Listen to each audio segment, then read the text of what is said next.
fresh 70. And y'all leaving out when? We leave out tonight at 6 o'clock is when we're going to pull out. Okay. Let's see. Head into Nashville, Tennessee.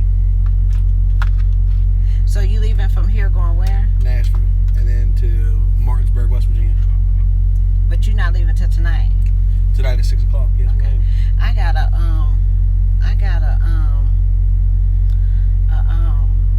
my load going down to Memphis, but it's already supposed to be ready for me to get down there. Now, it say that Memphis ain't but like 5 hours away, Yeah. so I might be able to get down there and then log out. But hey fam, I was just trying to wait till some of y'all come in, but we're gonna go ahead and get started.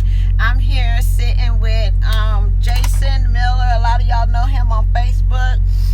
Y'all was asking me about the class that I had took for logistics, and this is the person that got me in that class. So any questions that you have about, like, if you want to become an agent or be a dispatcher or anything like that, you could always hit up Jason and he'll be able to talk to you about it, and how he got started and all that kind of stuff. Jason, tell him a little bit about yourself.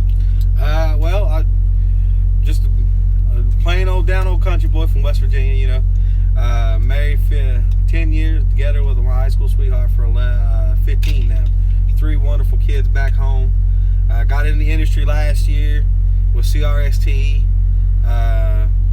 Everything was fine with them until they started, you know, tweaking some things around and everything else like that. Had a family issue back home, and then, you know, we ended up separating our ways. So I stayed home, you know, did the local thing, local gig, did all that, and then I just got tired of seeing the same hillside every day. So I had to come back out on the road, and Mama Tamara here, she got me out here. So he's come back. What Jason does is he builds his account. So he's like on the sales side, right, Jason? Yes, ma'am. Jason's on the sales side. So what he does is he gets the accounts. He calls the shippers, maybe go by and see the shippers and things like that. And he establishes a relationship with the shippers so that they will do business with him. So he will get all those loads sent actually to him, okay? And what he does is he turns around and sends them out to dispatchers, right? Well, what I do is I create the account, I find all the customers, I find all the loads and lanes, and I get them established. And the way I do that is I spend extensive amount of time with other dispatchers and agents through the Landstar network and find out where their drivers are at, or find out where we can get drivers out on a regular basis. And it's how the freight lane's actually built. So when you build a freight lane and you find that customer in that particular area, let's say St. Louis to Indianapolis, that's a freight lane that can be done on a daily basis and turn and burn right back to St. Louis. So that freight lane, we're going to get one customer or one company to do that, and a dispatcher will have those trucks and have those things available. So I'll pick up the phone and I'll negotiate my rate with my dispatchers, and I'll negotiate the rate with the customer. I'm basically like the middleman. Okay. So as a middleman, I'm the mediator, is what you want to consider. The mediator of all things freight brokering. I find the customer, find the load, and then I find the dispatcher who can get the load there on time correctly. Okay, you get him. So the dispatcher, like if you're at home and you're doing your own dispatching business, right? Yes, ma'am. So if the dispatcher is the person that gets the drivers. Yes, ma'am. Right? Okay. Yes, ma'am. So you're the actually person that talks between the customer and the dispatcher. Yes, ma'am. You really don't deal with the drivers too much. No, ma'am, I don't. I deal with some dispatchers sometimes, and I started dabbling in the dispatching a little bit while I was at home. Okay. But I found out that my niche, even though it was as a driver, because I hold a Class A CDL, I still know what goes on the road. But I found my niche was talking to the customers better. Okay. You know, no offense to the drivers and all, but we be calling people 2-3 o'clock in the morning all the time. As a dispatcher, you got to stay in constant contact with that driver. Yep. You got to know where the freight is at all times. You have to call them and get updates. Did they arrive early? Things like that. So if you're on the road driving, it could be a little bit difficult to be able to do both of that at one time, right? Yes, ma'am. So if you're out here driving, you're able to see, Jason already got his customers before he came back on the road, okay? Yep. So he already has that established. So all he has to do is, when he gets his loads every day, turn them over to somebody else. They move the loads, and he gets paid off of what they move, right? Yep. Okay. Yep. So now he is here with me over here at LTI. He is going on the, he thought he was going to have to go out with a trainer, but he doesn't. He's going to be going on the road, and he's on what is called a quad graphics account. Yep. And that's a drive-in account. Yes, it is. And the reason he's on that is because, is it better for you for your home time? Well, it wasn't that it was better for me at home time. I originally was going to join the Candy Gang, but after just speaking with fleet operations about coming over there, you know, they basically said, hey, it's overloaded, it's crowded, there's no miles right now. Okay. So, you know, as a driver, you don't want to sit. You're not earning unless your wheels are turning. Right. So I said, well, what else can I do? I said, I'm already going to stay out 5 weeks at a time. I said, so can I do regional, or can I do something else? They said, yeah, you can do regional. And then we got to talking about where I live. I'm 182 miles from Martinsburg, West Virginia, and 190 miles from Columbus, Ohio, which is two of our big pickup points for quad graphics, or quad count. And they said, well, won't you just do that? And I said, okay, not a problem. Got to talking to the fleet manager, and he said, look, man, he said, you're going to stay busy quite often.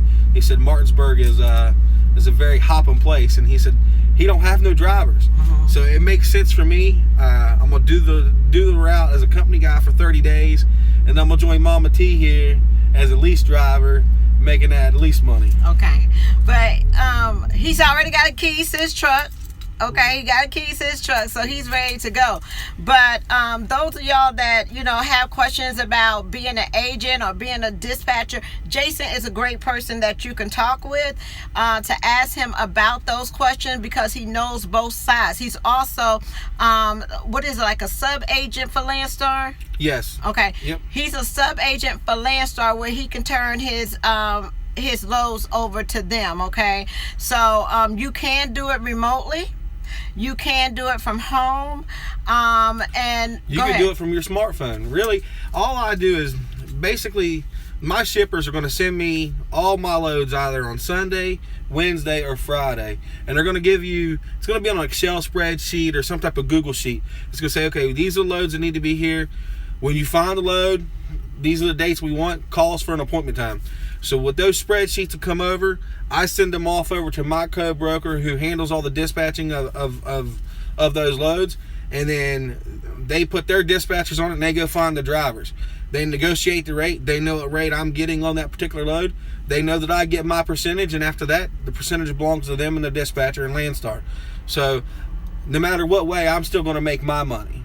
Okay. And that's the easiest way for me to do it. I don't have to rely on a driver calling me and telling me, hey, I broke down, now I got to get that load going. Because with my deal with my co-broker or my co-agent, his responsibility is, if that driver breaks down or whatever the case may be, his responsibility is to have another driver on the board, not myself. Okay, so you, as being a salesperson, you don't have to worry about any responsibility of how that load gets there, if they break down or anything like that. That is totally the dispatchers, the person that gave the load to the driver. That's personally their responsibility. That is personally their responsibility.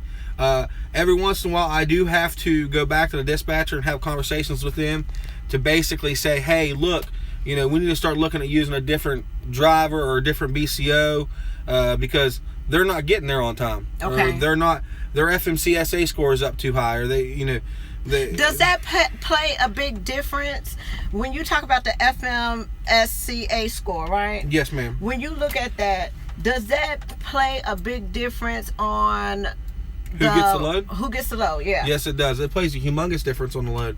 I would much rather give my load to a safe and courteous driver who doesn't get pulled into the scale house all the time, always getting small, minor violations like seatbelt violations and speeding tickets and stuff like that, because those type of violations only lead up to bigger violations. Okay. When bigger violations come down the road, you don't want your load to be on top of that, because you don't want him to be shut down or get red tagged for that particular load. So we always play a big factor. I always look into a big factor in all my drivers. My on time is humongous. If I say, hey, look, you're supposed to be here at 8 o'clock, my goal for you is to tell me I'm going to be there at 6 o'clock. And the reason being is that way you can get there. I was always taught and trained. You get to where you need to be, and then you can play what you need with whatever you want to do. That way you're there. You don't have to worry about nothing else. If you get a load from a broker, right? Yes, ma'am. Or agent, what's the difference between the broker and the agent, or is it one and the same? Or it's pretty much one and the same. It all depends on what you want to do in the industry. If some people can talk to drivers better, and some people can talk to sales. We have a recruiter here at LTI. The man will talk your ears off, and he would sell you ice to an Eskimo very quickly. But sometimes you just gotta say, hold on, time out for a minute. Tell me what's going on. Slow it down just a little bit. Okay. And so that he could probably do very well at sales, but probably dispatching for a driver he wouldn't do so well. He probably wouldn't get too many drivers to run for him because simply he just talks way too fast. And as drivers who are getting brokered loads, who are speaking to the broker, they want to be able to clearly understand what's going on with the broker. They want a clear communication with that broker. They want to know if they call that broker's going to answer the phone. They want to know if that broker is going to make sure everything is A-OK down the line. Okay. You actually being with Landstar, okay? There's a Sinister's now live. Look at him. There is a lot of question about. There's a lot of question about if you pick a load from Landstar and you're not a Landstar BCO driver, if you're not a BCO, yep. Okay, there's been like a discussion that even the people that don't work for Landstar can somehow get loads from Landstar and make more money. Is that true? Well, here's the thing. There are certain accounts can be co-brokered accounts, and when they mean by co-brokered accounts, different agencies other than Landstar BCOs can come in and get that truck. Just like Landstar has their own trailers, LTI has their own trailers and trucks, so you can co-broker some of those loads out. Like one of my particular accounts can go be co-brokered, okay. So they don't necessarily have to use a Landstar BCO, which is why a lot of the BCOs at Landstar are starting to see that the freight rate goes down a little bit, because we're able to go into this system and say, okay, we can start giving some of these loads out to mega carriers. So the rate will drop by 30 to 40 cents because the mega carrier is actually hauling it. A big carrier like Swift doesn't need $2.80 a mile to move a load. Okay. They only need $1.50. So if they don't need that amount, they can broker it out to another mega carrier.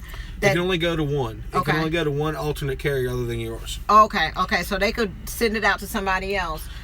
So if I have my load and I'm with Landstar, I have the choice of going to Landstar only, or I can go to one other mega carrier. So let's say it goes to Swift. Swift can't send it out to another company. They have to personally haul it. They have to personally haul it. Okay. Yep. Okay. But I have to give a BCO the opportunity to move that load. First. Yes. Okay. Before you send it somewhere else, Yep. Landstar has that opportunity to move it first. In our agreement, Landstar I have to give 3 BCOs the opportunity to move that load. Okay. Yep. Okay. What else? When you got started into sales, how long did it take for you to get your first customer? Was you comfortable with picking up the phone, calling people? What did you say? Hey, I want your load. Give it to me. No, I called him up and said, hey, this is Big Country from West Virginia. I need to get some of your freight. No, basically what I done was I come from a sales background anyways. Right. When I was 18, I did some things that I'm not proud of, but the wife and I was pregnant, so I started sales. And when I got into sales, I was selling cars. Okay. So it was very easy for me to pick up that particular avenue just by doing what I got to do. All that thing says is once I got done doing sales, I still had the knack of just talking to people. Right. And being respectful, listening to people, what they have to say, and so forth. So when I did that, and I was home local, I just started going to local shipping companies. My first customer still only gives me 3 loads a week. Okay. Only 3 loads a week, and it's Grant County Mulch right there in Petersburg, West Virginia. And all I did was I went down there, I talked to him, I said, hey, what do you look for in a freight broker? And we just had a conversation, and as we started growing that conversation, we were going. I just got an email from him today that he's expecting for me to do this year alone over the summer when the season picks up, over 200 dry van loads and over 300 flatbed loads. Okay. That all go from Petersburg, West Virginia, out west. So if you all know anybody who's looking for loads coming out that way, get a hold of me or get a hold of Tamara, and we'll get you involved with the agent who gets our loads out, or gets my loads out the door, and we can get you guys moving. So if you have a driver if there's a driver out there that picks their own loads or go on a load board, what you would do is actually get them with the agent that you work with the dispatcher that you work with. Yes. Okay, so they can put them in, and whenever the loads come across, they'll be able to tell them what you have, Yep. right? You can actually look up the loads.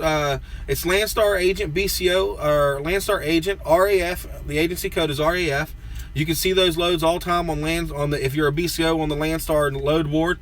If you pay to have the Landstar load board, you can get that, which I think is a third-party system you can do. Yours, to actually know if it's your load, it will come up RAF. Yep, the agency code is RAF. Okay. So you can actually go in and specifically search for agency code RAF, and you can see some of my loads. Okay. So any driver can do that. Yes. Okay. You can also the ones that are co-brokered. You'll see the Landstar Agent RAF on the Internet Truck Stop and 123 load board or DAT loads. Okay, so if they see a load that's on Internet Truck Stop, Landstar, anything like that, and Yep. it has the agency code RAF, that's actually, it could be one of Jason loads, okay? Yes. But let's see, with the dispatching part of it, I took towards the sales. The class that we all attended was a great class. We got a lot of great instruction from Nadia, which was our teacher. Nadia had been doing being an agent for how many years? She was an agent for over 14 years, and she was with TLQ or TL or TQL in Cincinnati. Okay. She was a remote agent with them. Out of her home in Michigan. And I'll tell you what, you want to talk about taking a class, that class is well worth every dollar you can spend. Right. She's actually been having some health issues right now. She's actually contacted me about me being the instructor for the course. And, I kind of told her, I said, look, it's not that I went a different route, but I'm ready to get out and see the country. Yeah, Nadia's a great instructor. I mean, she really took us, she walked us through it, step by step. So made sure that everybody was ready to go when they was able to start doing what they wanted to do. You had got a choice to do the sales side. You got a choice to do dispatch side. You got a choice to do both if you wanted to. Yep. For right now, I want to put a lot of time in. You know what I'm saying? I want to be able to put a lot of time in it. And right now, it's being on this road and things like that, learning it. So you already know it. Yeah. So it's easy for him to be on the road and be able to do the things that he needs to do, because it doesn't take him but 5 minutes to do it takes me 10 minutes. I could do it while I'm filling the truck up. Right. So he's already been out there. He's already been doing it. So, but eventually I am going to... I'm going to get her going. I'm going to take my time and I'm going to get her going. I don't know where I'm going to get that time from. I'm going to take... We're going to do? We're going to team drive for a month. That's what it's going to have to take. We're going to team drive for a month and I'm going to get you going. That's what it's going to have to take, because it's just, I can't get focused on it. Like, now calling the people, calling the shippers, I love that. That's easy. That is the easiest thing, because I like to run my mouth anyway. Yeah. So and especially when you call and you be on the phone with them and they be like, hold on, I'll get like when you ask for the shipping manager, they be like, hold on just a minute, and you thinking you're gonna get a voicemail or something, and the phone pick up and it's like, shipping manager, how may I help you? And I'm like, what? Hold on a minute. What do you think? Like, think about this. What about my big old country accent? Try to be calling people in Kansas City. Hello, this is Procter & Gamble. Yes, ma'am. Can I have your shipping manager? And they be putting them on the phone. What? Can I have what? Can I have your load plan or your shipping manager? Outbound and inbound. I need both. Just give me both. You need both. And then what they was doing for me was I would call and they be like, now you do know we got different locations. Which location you want? I say I want all of them. I want all of them. Just let me have all of them. I want all the locations. Matter of fact, you got an email account? I'm going to give you my email. And then the shipping manager would come on the phone and he'd be like, okay, just send me over your packet. I'll fill it out and send it back to you. And look, I'm going to go ahead and take these names. We'll just start sending you stuff. Wait a minute. And then they'll say, oh, but such and such loads will come out of what's the name? Did you give them a call yet? And I was like, no, what's their number? What number again? Hold on a minute. How many loads a day do they do? Oh well, yes, I got to make that call. It was just that the information was there. I do also know that, they have the books that you can pay for. Is that worth it, paying for? It's like, what, $1,800, $900? What is it? There are books out there. They range anywhere from $1,500 to $2,000. I've seen one book get on sale every once in a while. It's on Amazon for $900. I didn't buy any of those. I took Nadia's class. Nadia has a wealth of information. She is a vast. When I say that she has emails come in like that. Yes. And you know what's funny about Nadia is Nadia hasn't moved a load in 10 years, but she still gets customers calling her and emailing her on a regular basis saying, hey, do you have trucks available? Can you do this? Can you do that? And she's constantly, she just passes along customers. When I first got into the industry, she sent me an email list of 45 companies. That's what she did. And she said, these are already my customers. I can't control these. Go ahead. Take care of them. Take care of them. That's what she did for me. She said, and then she even gave you the contact list, who to talk to, when the best time to talk to this person is. I have cell phone numbers for people that's Arling Lumber out of Florida. I got a cell phone number for the load planner out of Arling Lumber. JIT Warehousing, I know exactly who to talk to. Hey, Scott Beach, if you watching this, you know I got Beach Logistics down on you, and I will be getting a hold of you in Roanoke, Virginia. I'm just letting you know that now. I will be finding you. So, we always be out there talking, and then in the community of the sales, everybody knows everybody. Right. So when you talk to them, say, hey, I already spoke to so-and-so. Man, tell that country boy to get on out of there. You need to send me these loads over here. And that's just how you guys communicate. And it's so much opportunity out here because there's so many shippers. There's so many, just places we never thought of. Exactly. And then I tried to limit myself because I'm only, familiar with refrigerated loads. Yeah. And y'all was like trying to, well, what about step deck? What about flatbed? I'm like, I don't know how to do that. But y'all was like, this is all, you just got to know the measurements. You can move any load. Don't be afraid to move any load. A lumber. We just talked about so much. And Nadia was like, she had all the shippers. She had all the loads. Like, she would show us the emails of the loads that was coming in to her. That she could not manage herself. So it was a great opportunity to be able to be in class with her every night. And every time I called her, she picked up the phone, and it was just, a lot of information. And then a lot of things I learned was, just building that network on LinkedIn. Yes. That is the greatest place to... I actually had to deactivate my LinkedIn account. Why? Because I had so much going on it. I'm getting contacts from so many different people giving me all this, like, at one point in time I had over 4,300 people. Oh my God. I can't control that many people. I'm just a simple country boy. It's like her controlling, and then I'm not calling anybody this, but it's like controlling cattle. They be going from different directions trying to come at you. And everybody wants you to be an agent. Like, everybody wants you to be an agent. They're like, come work for me or come. Yeah. Especially if you're sales. Sales they love. I've gotten 4 recruiting phone calls in the last week just to come do sales. Come do sales. Come do sales. I've even got one phone call who will guarantee me a salary plus pay me commission. Just to come call people. Just call people. And the best thing... But a lot of that too pertains, they don't understand how I got some of my customers. Because some of my customers are big name customers that mega carriers should be hauling for. Right.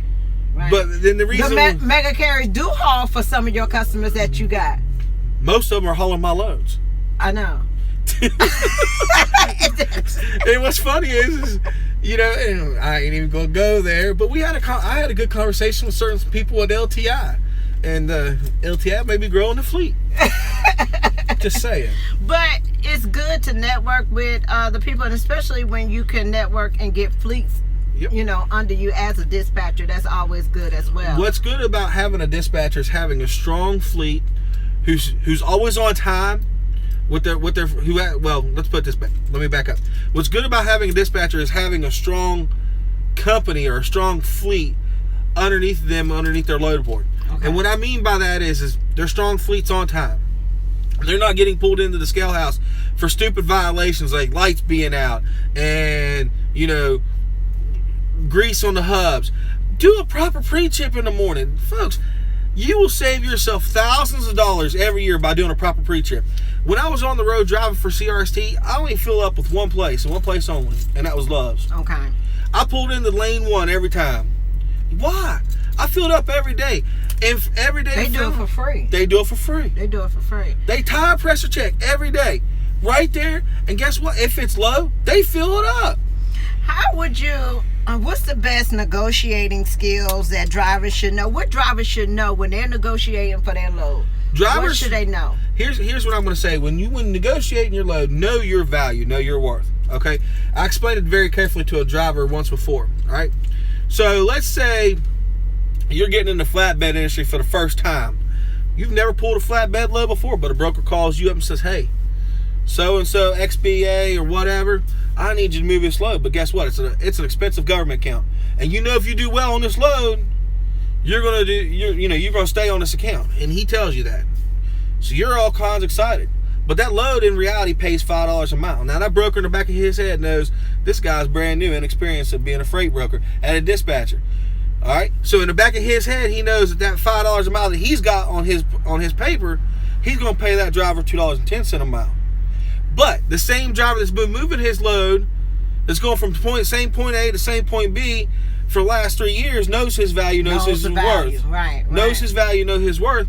So now he's getting paid $3.80 a mile. Right. You see the difference is $1.30 a mile, and that rookie driver could have pulled that $1.30. All you had to do is properly negotiate the rate. Now, I will say this: dispatchers know if you're new to the game or not. They can tell. How?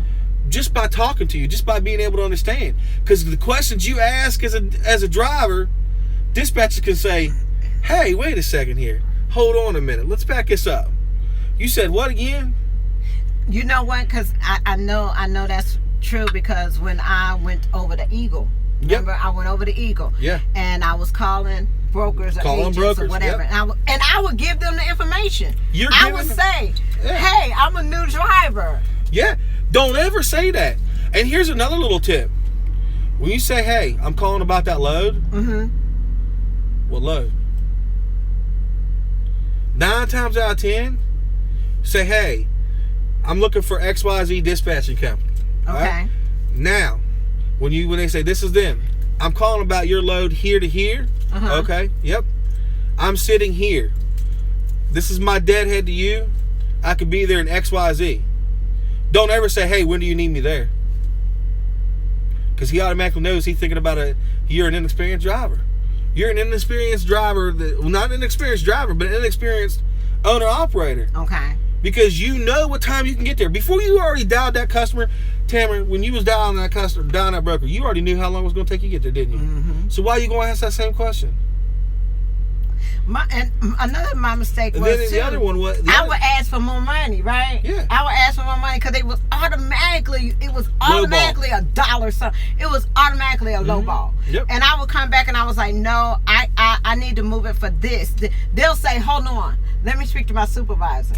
Yeah, that you getting the music played on you. Yeah. So I go to the thing for a minute, and then they come back and they be like, I think I could do that, but yet it's still they be like. No, this is what I used to do. Great news! My supervisor said I can give you an extra 35 cents. 35 cents, really? But see, here's what I used to do, and I give you all little. This is my sales in me now. Hold on, just give me a little bit. So I have my phone. I got playback music on my phone, so I put them on mute music. Uh-huh. And in the meantime, when I post loads, I always post them for $300 less, because I know I can get $500 to $600 more out of my shipper. I post loads $300 less, and I know I can get $500 more out of my shipper. That's $800 difference. So if you tell me you need $300 extra, I'm gonna give you $375, and I'm still making money. And what are you happy as a bee? Happy. You happy? He gave me $375, and then what you gonna do? Call you again. I'm calling you tomorrow. I'm calling you in the morning. And then you know what else you gonna do? While you at the truck stop, man, I asked for $300, and he gave me $375. And he gave me $375. That's what I was getting along. I said, can I get the fuel up front? Can you do a calm data check? Yeah. I'll wire that straight. 5 minutes later, it was coming across the screen. How you want that express code sent to you? Via text message, or do you want to send to your phone? I said, oh, this is something else. But you know, when it just experience has a lot. You know what I'm saying? Experience when you out here, you know, we always, you know, try to say, don't jump into leasing, be a company driver first. Don't jump into leasing. Don't go out there running by your truck before you know anything. And you know, and that's the same thing we're going on the low board. Yeah. You know, you got to know how to negotiate. These people we train as an agent to negotiate with you. The whole goal as an agent is to get you as low as B. That's the whole goal. And then But is that taking advantage of somebody, or is that business? It's just strictly business. It's not taking advantage of it. You can sit there all day long and say, we're the epitome of the freight industry and all this. No, it ain't. Think about this for a minute. I could get you in a bidding war and say I got a bidding war with you in CR England for the same reefer load. Right. I know for a fact they're going to take it for $1.09, $1.20 a mile. But why do I want to send that out to them for $1.09, $1.20? But as a dispatcher, I'm going to be on the phone with you as an independent contractor saying, hey, look, I got a drive right now. I'm going to do it for $1.09, $1.20. But that's also business with the big companies as well. Oh, God, yeah. Because we had, when we was at KLLM, we had Fresh Express, right? Oh, yeah. New owners came in from out the country, okay? Oh, yeah. They want to run it cheap, right? Yeah. KLLM is like, you know, this is what we premium. You know, we got drivers, we got this, that. I got a driver right now. We not finna, you know, lower our prices just to carry your load. So we bounce, right? Yeah. Next thing, guess who in there? Somebody else is always in there to take that load. So it's just not, you know, drivers and agents. It's carriers with the shippers. Oh, it's a constant fight however you go. Here's a funny thing about this. I know dang full well that this particular company didn't make a single dime. They ate dollars and cents every day. I had 2 medium-sized regional carriers fighting for the same 85 loads. But at the end of the day, I was getting $6 a mile on these reefer loads. At the end of the day, the mega carrier ran those loads for 75 cents a mile. 75 cents a mile. What about is it? And and you know what the worst part was, is the receiver required lumpers. So they got to pay for that too. The lumper fee was $150, and I never added a lumper fee into that whole entire situation. So when you're trying to have a fleet, or you're trying to be a mega carrier, you need to also be brokering your loads as well. Well, brokering the load, what you need to have when you're trying to become a mega carrier or just a simple fleet of, let's say, 10 trucks, what you need to have with you is the mindset of, okay, I'm going to take those loads for wherever I'm going to take them with. I'm going to eat the business costs, because that's what they did. They eat the business costs of it because it's tax write-off, right? Mm-hmm. But what they do, I don't have that shipper anymore. They got the shipper. They got the shipper. They got the shipper because they worked direct. They were able to man all 85 loads. And because they were able to man all 85 loads and being on time and be safe, they took the whole shipper. Now, those 85 loads that they ate, they now run all of them for $5 a mile. So it's double jeopardy. It's double jeopardy. It could work both ways. Yes. And that's the thing. You're going to take a risk in business. Everywhere you go. By the time you sign on the line, you take a risk for business. Like we had 2 guys today sign leases on their truck. And LTI does a wonderful thing about their lease. You know, they'll tell you to run 3 to 4 weeks before they run, get you as a company driver.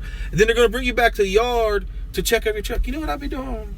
I'd be chipping the shit out of my steer tires. To get a brand new set? Brand new set. It's crazy. I ain't even gonna lie. I'll be ripping light bulbs out. I'll be busting mirrors. No. Yeah, I'll be chipping the shit out of cars. But I went and I I'd even throw grease in the hubs. Oh my goodness. Oh my Why? It's all on them. And then you know what else I do? At midnight, at 11:30, I top them tanks off premium 100%. Before you do the lease. Before you get until midnight the next day, midnight at 00, that lease is yours. So you still got your company fuel card. I drive as far as I can tonight, and at midnight, 11:30, I'll be topping off on that company paycheck. Well, y'all, we got to go. We've been 30-something minutes, so Yeah. We're getting ready to go. I just wanted to introduce y'all to Jason. He's on my Facebook page. So Team RG. He's in Team RG. He's in YTTA. And he is very knowledgeable when it comes to shippers, receivers, being an agent, working with Landstar, all those different things. So if you have any questions about getting into the agent business or how to get started, hit him up on Facebook, send him a message or whatever. It's Jason Miller on Facebook. Just look for Big Country. Big Country. Ain't no Big Country on your Facebook. You need to stop. Look for Big Old Country. But he's on there. So I appreciate y'all joining in with us today. I just came by the yard before I'm going home. They got me a load down to Memphis, and then I'm headed to Biloxi. So I wanted to say hello to Jason, do a quick video with him before he gets on his way going out this afternoon. Peace, love, joy, and happiness, and y'all have a wonderful and blessed day. Bye.